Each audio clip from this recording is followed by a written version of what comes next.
Kita tinggalkan dulu Maisin yang tengah berada di alam mimpi bersama Arya Dwi Pangga. Kita ikuti perjalanan Arya Kamandanu yang masih terus berusaha menemukan Maisin. Suatu ketika, dia berada di sebuah rumah minum di daerah Jasun Wungkal. Seorang pelayan menghampirinya di pojok ruangan. Maaf, apakah Tuan membutuhkan minuman panas? Maksud saya tuak. Tidak, terima kasih. Rupanya Tuan tidak suka mabuk. Suka juga, sekali-sekali. Tuan dari kota Kediri? Saya warga desa Kurawan. Oh, saya kira Tuan datang dari jauh, dari kota Kediri. Kalau begitu, maaf. Saya harus melayani tamu-tamu yang lain. Tunggu. Bolehkah saya menanyakan sesuatu? Oh, silakan Tuan, silakan. Siapa gadis yang berdiri di sebelah sana itu? Saya kurang tahu Tuan. Dia gadis aneh. Sudah 2 kali dia minum di rumah minum ini, tapi tidak pernah sampai mabuk. Sepertinya ada yang ditunggu-tunggu. Aku lihat dia gelisah. Sebentar duduk, sebentar berdiri. Iya, memang Tuan. Sepertinya ada yang ditunggu. Maaf Tuan, dia memanggil saya rupanya.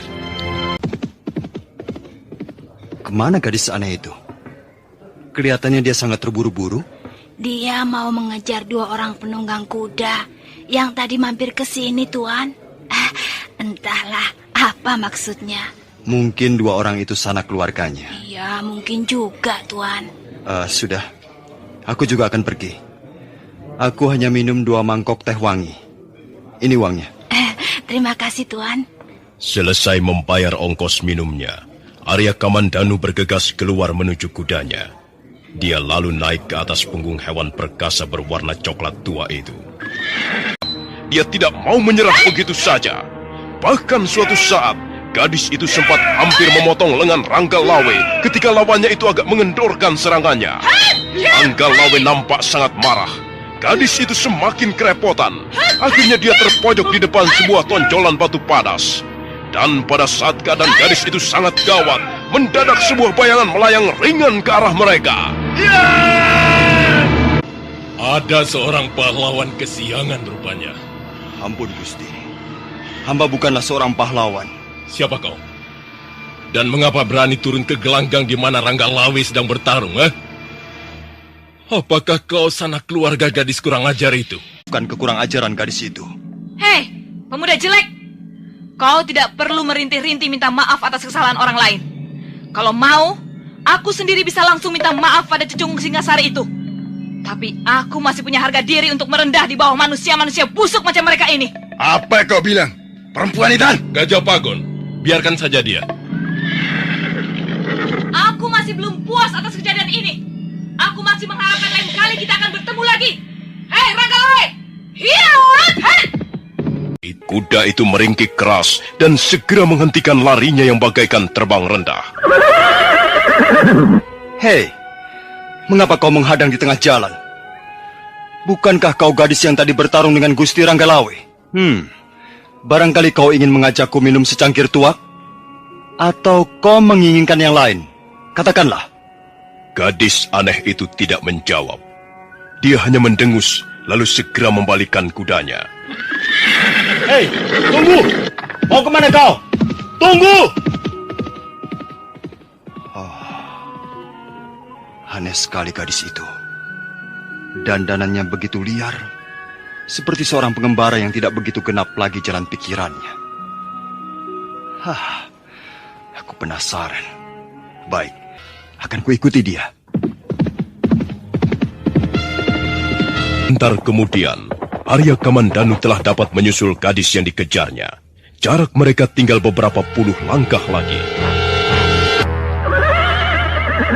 Heh, pemuda gemblung. Mengapa kau menyusul aku? Apa kau tidak punya pekerjaan yang lebih pantas selain mengubur-ngubur seorang gadis? Tunggu dulu. Akulah yang seharusnya bertanya padamu. Mengapa kau tadi menghadangku di jalan? Apakah ada sesuatu yang ingin kau lakukan terhadapku? Sudahlah. Aku sudah melupakannya. Pergilah. Dan jangan lagi mengikuti aku. Kau ini aneh sekali. Caramu berpakaian juga sangat aneh. Kau cukup cantik, tapi tingkah lakumu yang liar dan berandalan itu membuat separuh dari kecantikanmu lenyap. Hei, aku tidak ingin kau nilai dengan caramu yang kampungan itu. Pergilah. Aku akan pergi setelah aku tahu apa maksudmu menghadang jalanku tadi. Lupakan itu. Awas, jangan mengikuti aku lagi. Hiyalah, hiya. Hei, tunggu! Tunggu dulu! Kemanapun kau pergi, aku akan mengikuti. Bukan salahku. Kaulah yang membuat aku penasaran.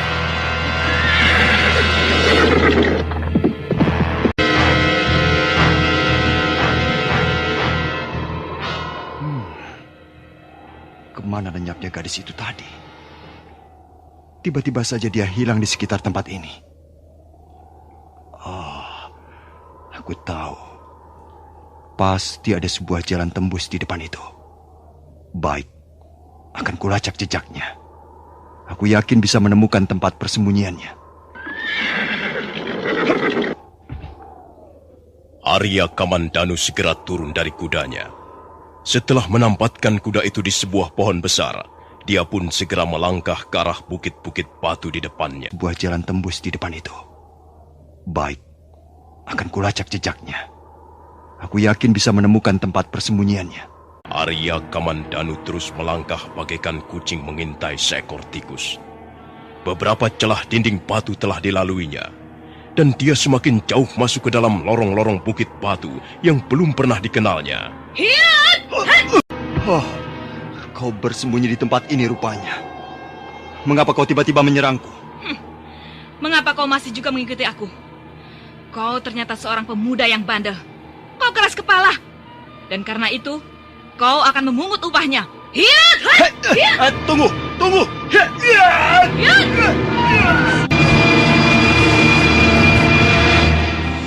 Mengapa kau tiba-tiba berhenti menyerang? Aku lelah. Kau pasti merencanakan siasat yang licik. Kau akan mencari kelengahanku, bukan? Tidak, aku benar-benar lelah. Oh, jadi kita sudahi saja pertarungan ini. Iya, lebih baik begitu. Kita hanya akan membuang tenaga percuma. Kau memang aneh. Kau gadis paling aneh yang pernah kukenal selama ini. Tiba-tiba saja kau menyerangku tanpa alasan. Dan tiba-tiba pula kau berhenti dan menyudahi pertarungan. Apa maksudmu sebenarnya? Kau cerewet. Rasa ingin tahumu besar sekali. Pergilah sana. Cepat pergi. Jangan ganggu aku lagi. Baiklah.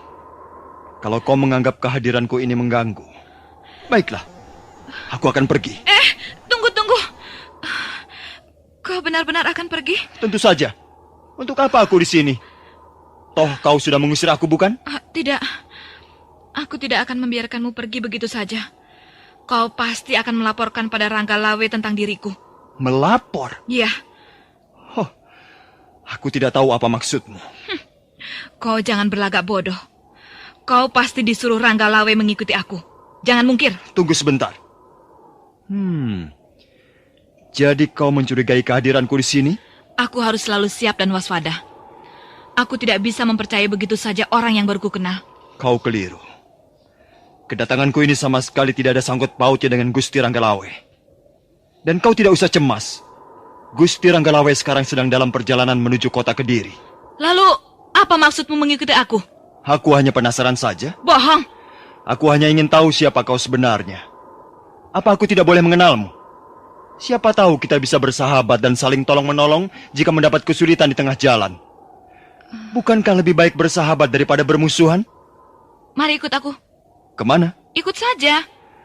Apakah ini bukan suatu perangkap? Bukankah kau ingin mengenalku? Nah, kalau begitu, ikutlah aku. Arya Kamandanu berjalan mengiringi gadis liar yang melangkah menyusuri sela-sela dinding batu padas. Tak lama kemudian, gadis itu berhenti di sebuah gubuk kayu yang beratap daun ilalang. Masuklah.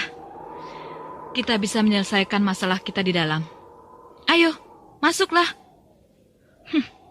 Kau takut aku akan memperkosamu? Kau tahu, bagiku, Kau ini seorang laki-laki yang memuakan, bahkan menjijikan, tahu? Lebih menyenangkan kuda yang kau tunggangi daripada kau sendiri. Sudahlah. Aku memang pemuda yang tidak menarik. Aku sendiri tidak pernah tertarik pada diriku sendiri. Apalagi orang lain. Apalagi gadis berandal dan liar seperti kau. Ayo, kita bicara di dalam. Apa yang kau pikirkan? Kau sudah lama tinggal di dalam gubuk ini? Ya, gubuk ini adalah istanaku. Ya, siapa yang bisa mengukur luas kerajaan seorang pengembara? Tentu saja tak ada yang bisa. Aku pun pernah menjadi seorang pengembara. Kau? Iya. Mengapa kau mengerutkan alismu? Kau tidak pantas menjadi seorang pengembara. Kau tidak mempunyai ciri-ciri seorang pengembara. Biasanya jiwa seorang pengembara sangat luas, bagaikan samudra tak bertepi. Tapi kau kelihatan lesu, murung. Kukira kau pemuda yang kurang sehat.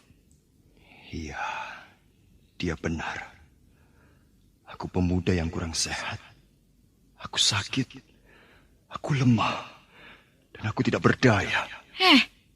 Kau melamun lagi? Iya.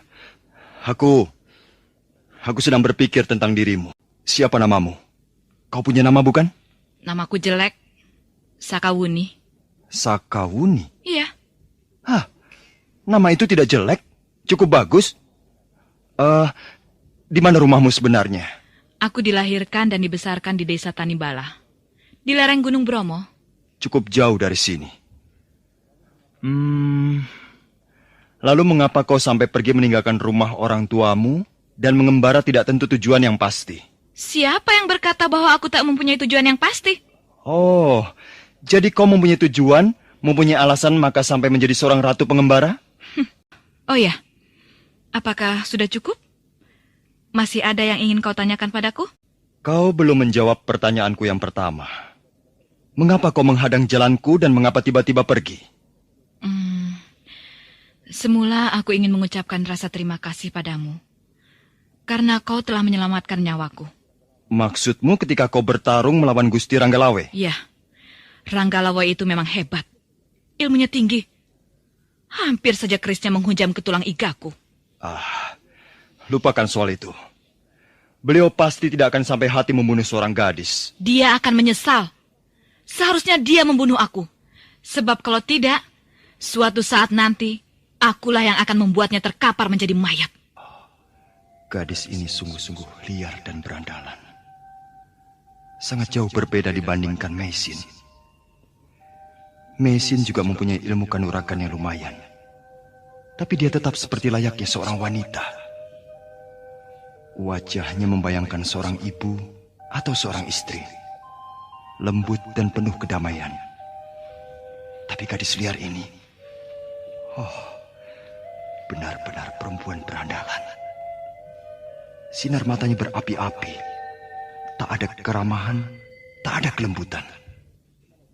Hei, kemana dia? Sakawuni! Sakawuni!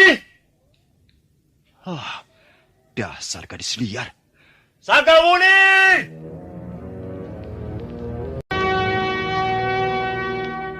Arya Kamandanu bangkit dan melangkah ke arah sela-sela batu padas. Dia memeriksa hampir semua sudut di sekitar bukit batu itu. Tapi Sakawuni tetap tak bisa ditemukannya. Pada saat kembali ke tempat semula, ke dalam gubuk kayu, dia menemukan selembar daun rontal yang tergeletak di atas lempengan batu pipih. Dia menuliskan pesan di lembaran daun rontal ini. Kamandanu, kalau kau kerasan tinggal di gubukku ini, tinggallah di situ sesuka hatimu. Aku ada urusan yang jauh lebih penting daripada duduk-duduk bersama seorang pemurung seperti kau. Sekali lagi, aku ucapkan terima kasih atas pertolonganmu. Suatu ketika, kalau ada kesempatan, aku pasti akan membalas budi baikmu. Benar-benar gadis liar dan aneh. Sakawuni, Sakawuni. Kau liar, kau berandalan. Tapi sekilas aku dapat melihat, Ada semacam penderitaan yang sangat dalam terbias di balik sinar matamu yang buas seperti burung elang. Arya Kamandanu lalu berjalan pelan-pelan meninggalkan gubuk. Dia mendapatkan kudanya masih di tempat semula. Dunia ini memang aneh. Banyak berisi hal-hal yang aneh. Orang-orang yang aneh. Biarlah. Biar saja dunia yang aneh ini berjalan seperti adanya. Aku tidak mau ikut campur. Tapi, bukankah aku ini kalau dipikir juga aneh? Bagaimana aku bisa sampai di tempat ini? Daripada keluyuran tak tentu arah begini, lebih baik aku kembali ke Kurawan.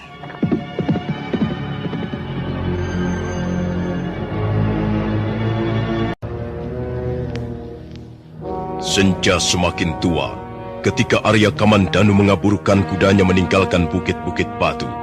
Mendadak dia mendengar derap kuda yang lain di jalan setapak di bawahnya. Hai, Sagamuni! Tunggu! Tunggu! Sagamuni!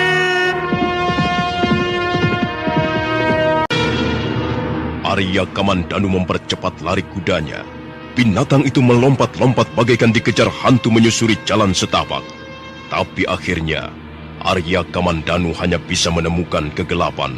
Karena derap kuda itu sudah tak terdengar lagi. Sudah lenyap di dalam gelapnya malam yang mengalir turun.